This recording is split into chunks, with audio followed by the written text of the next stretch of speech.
শেখ হাসিনাকে ফেরত না দিলে চিকেন নেক কেটে দেবো, গাজওয়াতুল হিন্দ করে দিল্লি দখল করে নেব। আগামী 24 ঘন্টার মধ্যে যদি শেখ হাসিনাকে আমাদের হাতে ফেরত দেওয়া না হয়, তাহলে সেভেন সিস্টার তোমাদের আর থাকবে না।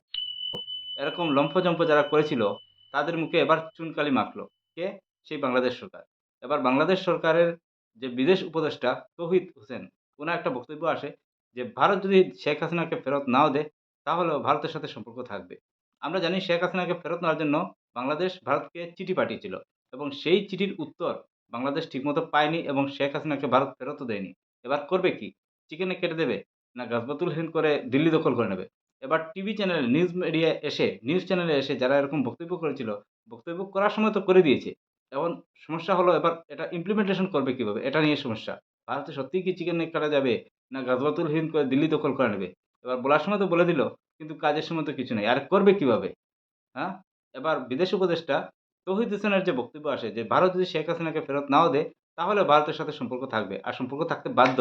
কারণ বাংলাদেশের সাথে তিস্তা জল প্রকল্প এবং বর্ডার নিয়ে অনেক ডিসপিউট আছে যেগুলো ভারতও সমাধান করতে চায় এবং বাংলাদেশও সমাধান করতে চায়। কিন্তু সমস্যা হলো এইরকম উটপটাং যারা কথা বলে সোশ্যাল মিডিয়ায় এসে নিউজ চ্যানেলে আসে, তারা বলার সময় তো বলে দেয়। কিন্তু সেটা বাস্তবায়িত করবে কিভাবে? কার্যকরী করবে কিভাবে? সেই AK-47 নিয়ে শুধু? না মিসাইল নিয়ে? না কি নিয়ে করবে?